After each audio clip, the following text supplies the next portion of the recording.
Welcome to another Q&A episode on the channel. What I do in this series is answer all of your questions, or as many as I can do.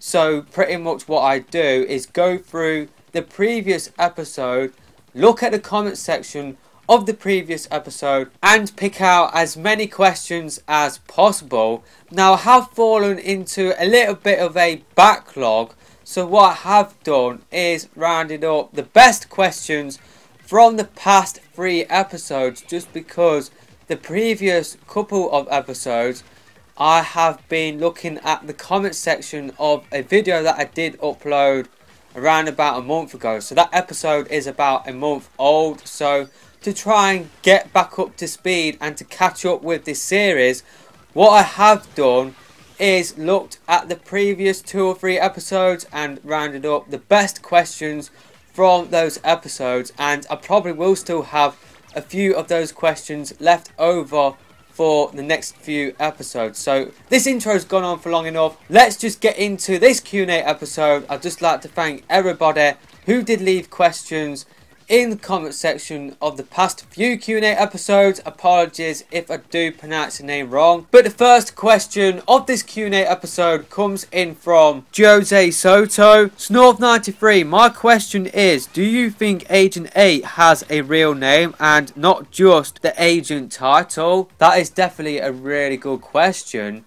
You would think that Agent 8, she will have like a proper name, and yes, I think she will have a proper name, and I think she will remember what her name was before she did lose her memory by unlocking one of those mem cakes that we have learned about. I think we will learn what Agent 8's proper name is.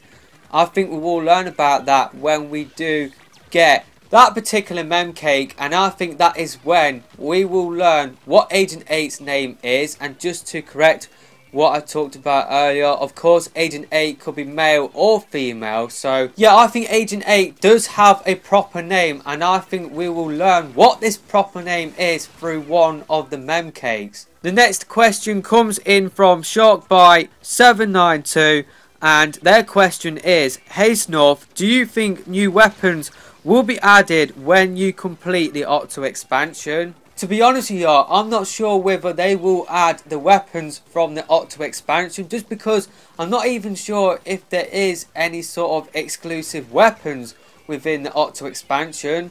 What we have seen so far are weapons that are currently in the game. So we do have a screenshot of a sloshing machine, a Splatshot Pro and a classic Squiffer. Maybe they do come with different setups, and maybe when you do complete the Octo expansion, you will be able to unlock those setups for the multiplayer. It all depends on whether there are sort of hero weapons within the Octo expansion. To be honest with you, I don't think there are hero weapons like there is like a hero slosher, for example, or a hero shot. I don't think there is that sort of equivalent within the Octo expansion. So for that reason alone, I'm not sure whether you will be unlocking weapons for the multiplayer by completing an objective within the Octo expansion, whether it be complete every single level with that weapon, just because I do believe in every single weapon, the weapon selection that you have to choose from differs on each level. So I'm not sure whether you will be able to unlock weapons from the Octo expansion for the multiplayer. I don't think they will do that, to be honest with you. I think they will basically just release the setups like at the end of each month. I think that is when we will get the Octo expansion setups. If the setups are different, I'm not sure on that. I'm sure you guys know a lot more about this than me. Are the setups for the weapons on this screenshot that I do have on screen now, are they different to the setups for the Splatshot Pro and the Forge Splatshot Pro? Let me know in the comment section below, and maybe that is how they will add in like the weapons from the Octo expansion. Maybe they will get added in at the end of each month. So maybe at like 1 month you will see the Splatshot Pro in the screenshot, the sloshing machine and the classic Squiffer. and maybe those setups will get added to the multiplayer. So to answer your question, I'm not really sure, to be completely honest with you. Balloon Hater's question is, what if we go into Octo Canyon as an Octoling and interact with Marie? And that is related to Agent 4's question as well, and their question is, do you think that after you beat the Octo expansion and you go into Octo Canyon as an Octoling, will the inkling that you played as male or female appear alongside Callie and Marie, and not some stock female Agent 4? Now here's what I think will happen. When you go into Octo Canyon, I think you will just go as Agent 4 and that is it. Even if you have completed the Octo expansion and you have unlocked Octolings, I think that part of the game will stay locked as Agent 4. So no matter if you are an Octoling, you will go into Octo Canyon as Agent 4. That's just what I think will happen. Hopefully I am wrong, but that's just what I think will happen, unfortunately. So I don't think anything will happen between you as an Octoling and like interacting with Marie, just because I think you will stay as Agent 4, especially in that part of the game. I don't think Agent 4 will appear alongside Callie and Marie, just because like what I said, I think for that part of the game you will stay as Agent 4. Now in the next two questions I have similar answers to them, so what we'll be doing is combining the two questions with one answer, and the next two questions, they come in from Dead Melon 5. Do you think Nintendo is going to make another Octo expansion trailer showing more? And Skylanders Activate Jeffrey's question is, do you think that Octo expansion will be shown off at E3? I think Octo expansion will definitely appear at E3, and that is when we will get the next trailer for the Octo expansion. What we'll be doing in a separate video is making my predictions for what we will see in terms of the Octo expansion at E3. I will be making that video really soon. I think leading up to E3 we will get Twitter posts, but I think they will sort of dry up the closer we do get to E3. Maybe we will get the odd gameplay clips here and there, but I think news for the Octo expansion will dry up a little bit. But who knows, maybe Nintendo will keep up with the pace.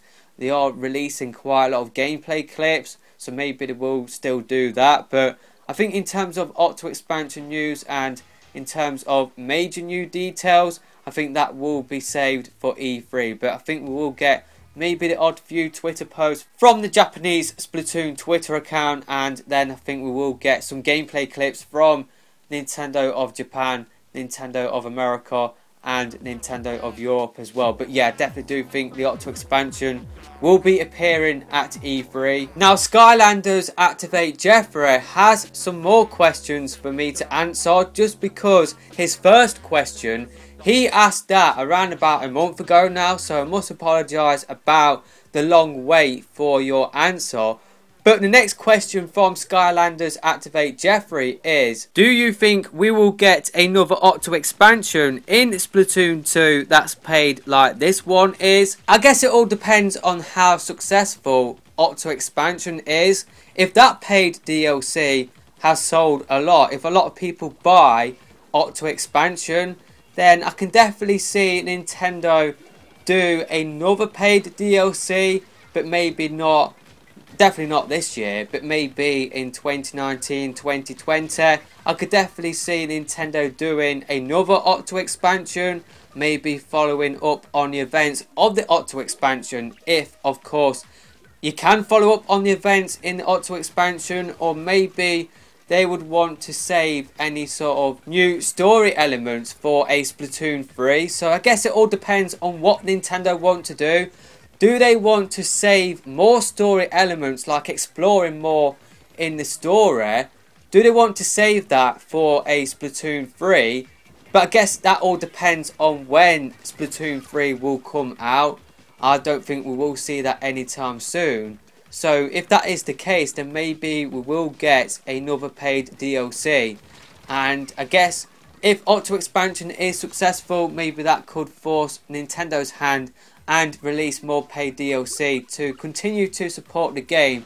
Just because at this moment in time there is 6 million copies sold, and I think that number will continue to grow like throughout this generation. So I don't think Nintendo would want to release a Splatoon 3 like anytime soon. I think Splatoon 3 is at least 3 or 4 years away. So I definitely feel like there is room for another paid DLC, but I guess it all depends on what Nintendo want to do with the story. And Skylanders Activate Jeffrey's last question for this Q&A episode is, how do you do gameplays for videos like this? Not like, oh, I use a capture card, but like, do you record gameplay after you know how many questions you have to answer? Or do you just use any old footage for these videos? Or do you just record when you play? And that is pretty much what I do.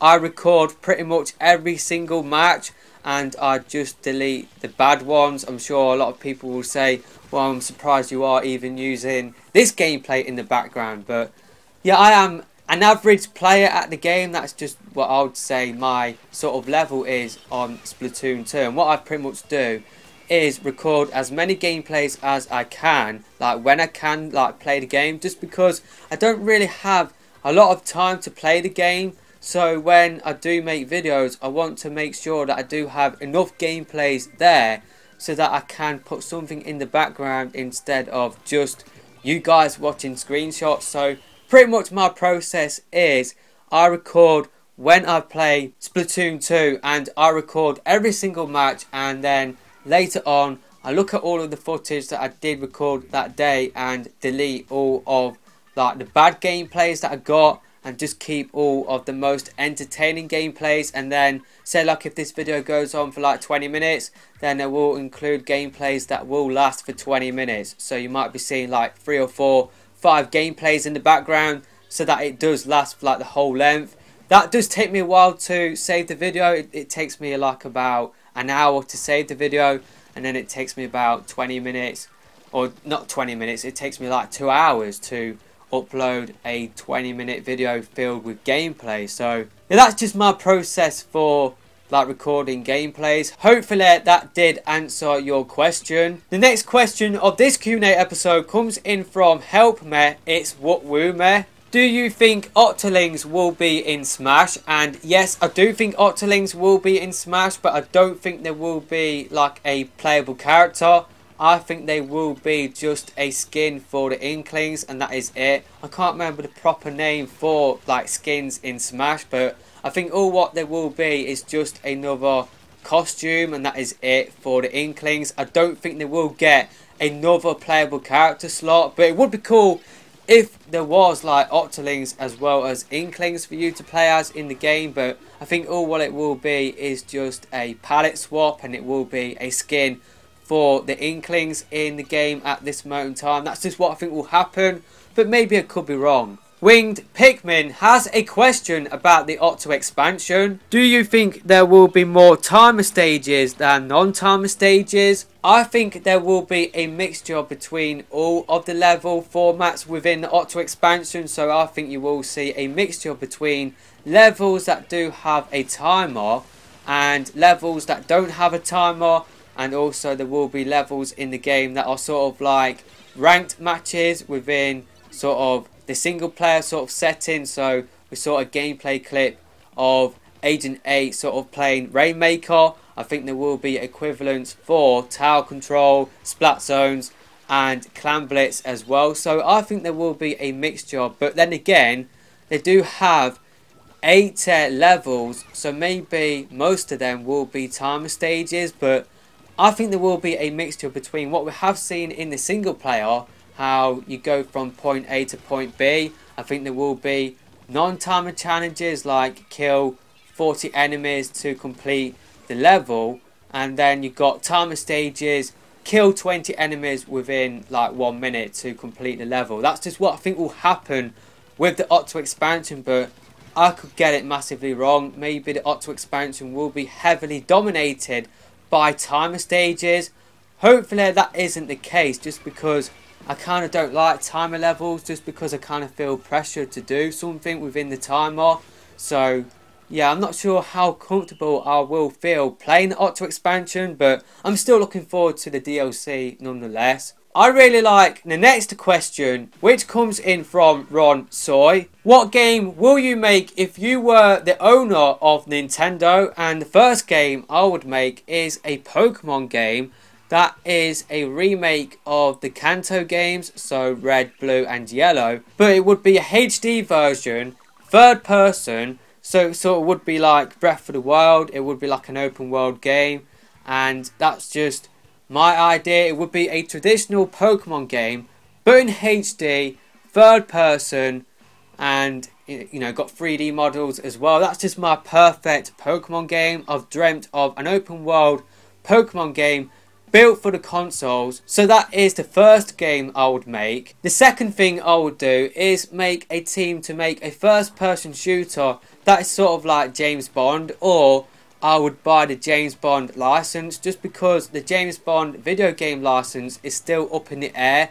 Activision did not renew their license after 007 Legends came out for the Wii U, PS3 and Xbox 360 in 2012 and 2013, I do believe. That is when the Wii U version came out. I could be wrong on that. I think it did come out 2012. I think the other versions came out 2011. But I would buy the James Bond license, and I would make James Bond games exclusive for Nintendo platforms, or I would make a first person shooter with MI5 elements. And the last thing I would do as CEO of Nintendo is buy the Time Splitters license from Crytek, and then what I would do is get the people that are remaking Time Splitters to work on the game full time. There is like a Time Splitters remake for the PS4 and PC. I think it is just for PC at this moment in time actually. I think they did just focus their time on the PC version, but that is another thing that I will do, just because I did play a lot of Time Splitters back in the day. I absolutely loved that back in the PS2 generation. And I would get Miyamoto to work on a Star Fox game which has a online multiplayer mode where it's like a dogfighting sort of mode.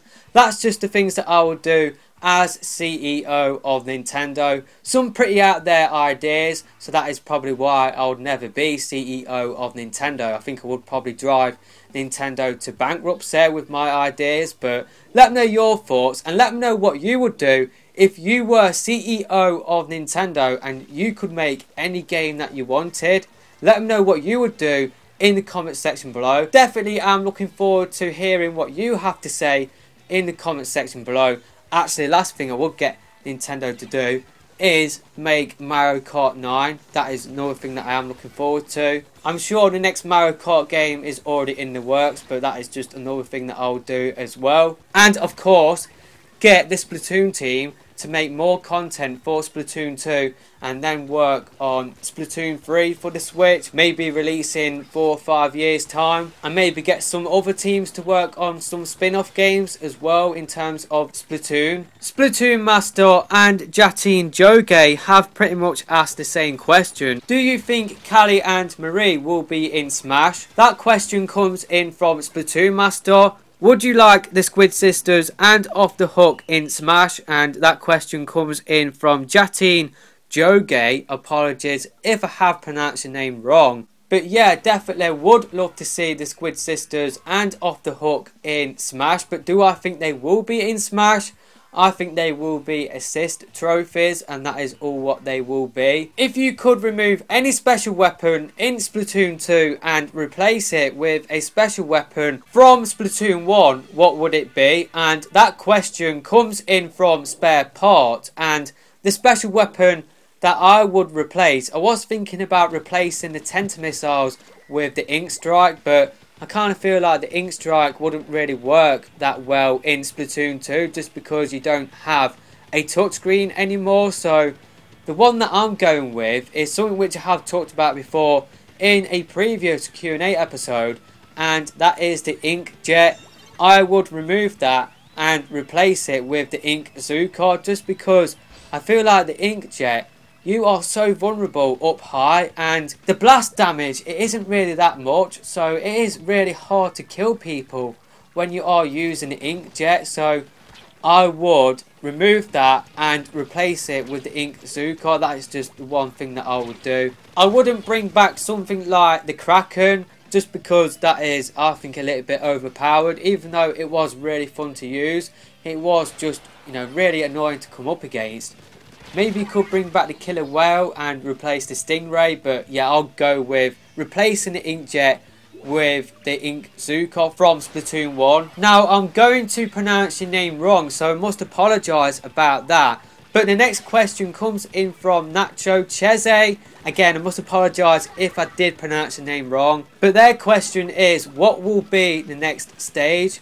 So in June, we will be getting Wahoo World. So that is a new stage. So in July, I think we will be getting a remake stage from Splatoon 1. So I think we will be getting Urchin Underground. That's just what I think will be coming. I would love to see Flounder Heights come back. That is just one of my favourite stages from Splatoon 1.